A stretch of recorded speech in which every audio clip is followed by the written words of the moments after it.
Amid the problems facing the country today, President Trump filed a new lawsuit against the New York Times for articles in a book that he thinks was unfairly negative towards him. He claims there were deliberate falsehoods about him and that also they did not note his successes. As a company, the New York Times is worth about $9 billion. Trump's lawyers claim to be seeking the made-up number of $15 billion. That is, for context, larger than the largest libel ruling ever.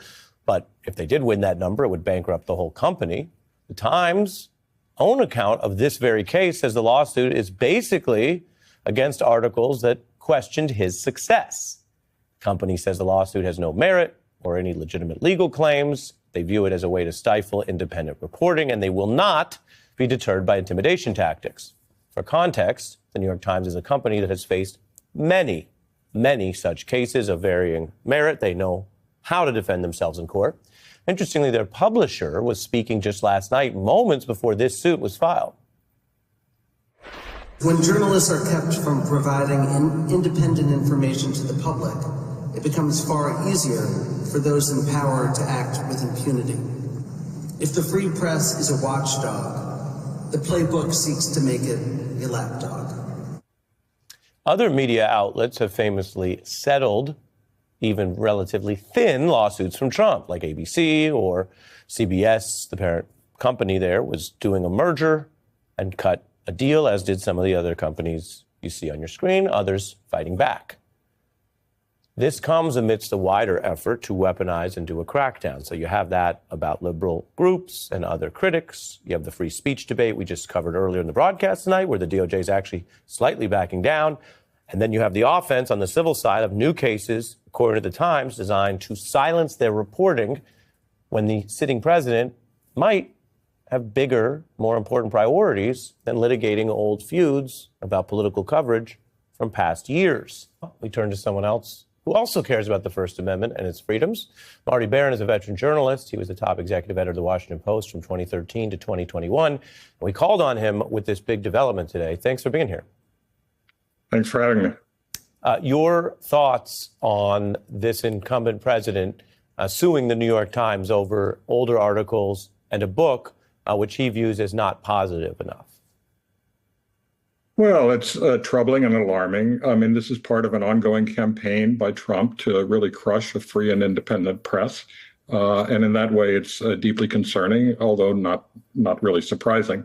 At the same time, I found the lawsuit I actually got a pretty good laugh out of it because some of the claims there and some of the things that he says about himself are pretty hilarious. I've never read a lawsuit that's quite as self-aggrandizing as this one is. I mean, some of the statements he makes about himself are really extraordinary. So much so that one can imagine that somebody who thinks that stuff about himself would imagine that anything that isn't flattering, anything that isn't fawning, anything that isn't unctuous would be considered defamation. So, but in the bigger picture, it's obviously very concerning. And I think that he really, I don't even think he really cares whether he wins these lawsuits. He just wants to harass the New York Times, and he wants to harass and threaten other major media outlets. It's well documented this year that some entities, including colleges, have tried to swiftly bend the knee or appease. The Times and the Post, which you ran, have experience with this. There are other powerful people where you've overseen coverage, and they threaten, they send letters, they sometimes sue. Can you walk us through whether that's a differentiator, your view of the Times as an entity that has experience here? We just showed one of its litigators, and can fight back over the long haul.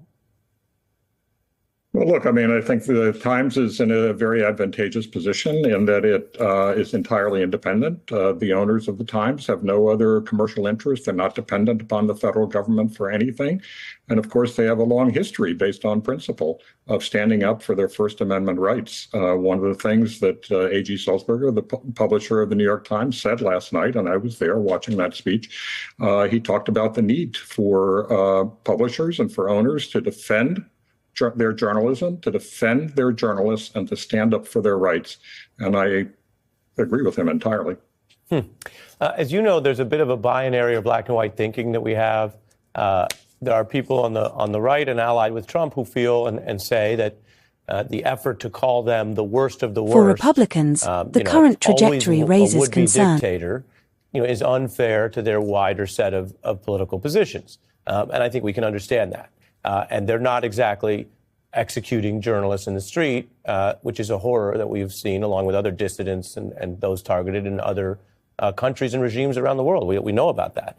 On the other hand, Sulzberger, who you just cited, who oversees the Times, had a rather detailed look at the other anti-First Amendment acts, which may not be as bad as that violence at a time when we're talking about violence, but are designed to fundamentally and unlawfully constrain the free press. I want to read from this piece, which was last fall, 24, saying that because Trump's country is still a democracy, he can't simply close newspapers or imprison journalists. He sets about undermining independent news organizations in subtler ways, bureaucratic tools such as tax law, broadcast licensing, government contracting, a short version of how Orban effectively dismantled the news media in his country. If Trump follows through on promises, his efforts would be informed by his, quote, open admiration for authoritarians as Orban. How do you view that? Well, I do think that Trump is following the playbook of authoritarians in other countries, particularly Viktor Orban of Hungary. If you look at what Orban has done in Hungary, Trump seems to be doing exactly the same sorts of things, trying to apply pressure in every conceivable way against an independent press. He views that anything that might contradict him or his story about himself as being defamatory, as being fake news. And he's going to bring pressure in any way that he can, use the entire power of the federal government against media outlets. That is what he's done. He brings these baseless lawsuits where, of course, as president of the United States, he has extra power to apply to some other media organizations, which he has done against CBS, for example, and others. Mayor of Chicago and the governor of ABC as well. He launches investigations, really malicious investigations, and of course he engages in really vilification because he's got this incredible public forum, and it's really sadistic vilification. He uses some of the harshest language of anybody in the political arena. I mean, I don't think that kind of harsh language is appropriate for the president. I don't think it's really appropriate for anybody. But he's the biggest offender out there, and so is the vice president. By the way, the vice president at one. President Trump has filed a new lawsuit against the New York Times, alleging deliberate falsehoods in articles and a book that he claims unfairly portrayed him negatively while overlooking his business successes. The suit seeks $15 billion in damages, a figure larger than any previous libel ruling and exceeding the newspaper's estimated $9 billion valuation, potentially bankrupting the company if awarded. The Times has dismissed the lawsuit as meritless, viewing it as an attempt to stifle independent journalism through intimidation. According to the newspaper's own reporting on the case, the challenge content primarily questioned Trump's business achievements. The publisher emphasized the importance of journalists providing independent information to the public, warning that efforts to suppress the free press enable those in power to act with impunity and transform watchdogs into lapdogs. This legal action fits into a broader pattern of media confrontations. Other outlets, such as ABC and CBS's parent company, have settled similar suits from Trump, sometimes amid business dealings like mergers. However, the Times has a history of defending against numerous such claims and remains committed to fighting back. The lawsuit emerges amid wider efforts to target critics, including liberal groups, and debates over free speech. The Department of Justice has slightly retreated in related matters, but civil actions continue to aim at silencing reporting on the administration. In response to the suit, a veteran journalist and former top editor at another major newspaper described it as troubling and alarming, part of an ongoing campaign to crush a free and independent press. While not surprising, the complaint's self-aggrandizing claims about Trump were deemed hilarious and extraordinary, suggesting that any non-flattering coverage could be seen as defamatory. The expert argued that Trump may not prioritize winning these cases, but rather seeks to harass and threaten media outlets like the Times. Well-documented instances show entities, including colleges, appeasing such pressures, but the Times holds a strong position due to its independence. Its owners have no other commercial interests or government dependencies, and it has a principled history of upholding First Amendment rights. The publisher's recent speech highlighted the need for owners to defend journalism and stand against threats. Critics on the right allied with Trump contend that portrayals of him as a would-be dictator are unfair, noting that the U.S. isn't executing journalists like in some authoritarian regimes. However, the Times leadership has detailed subtler anti-press tactics, such as using tax laws, licensing, and contracts, mirroring strategies employed by figures like Hungary's Viktor Orban, whom Trump admires. Trump appears to follow authoritarian playbooks by pressuring independent media through baseless lawsuits, malicious investigations, and harsh vilification. As president, he wields extra influence, as seen in actions against CBS and ABC. His rhetoric, labeled sadistic, uses the harshest language in politics. Interestingly, Vice President J.D. Vance once criticized Trump in similar terms, calling him unfit, an idiot, and even comparing him to Hitler, echoing complaints in the Times editorial that Trump now sues over.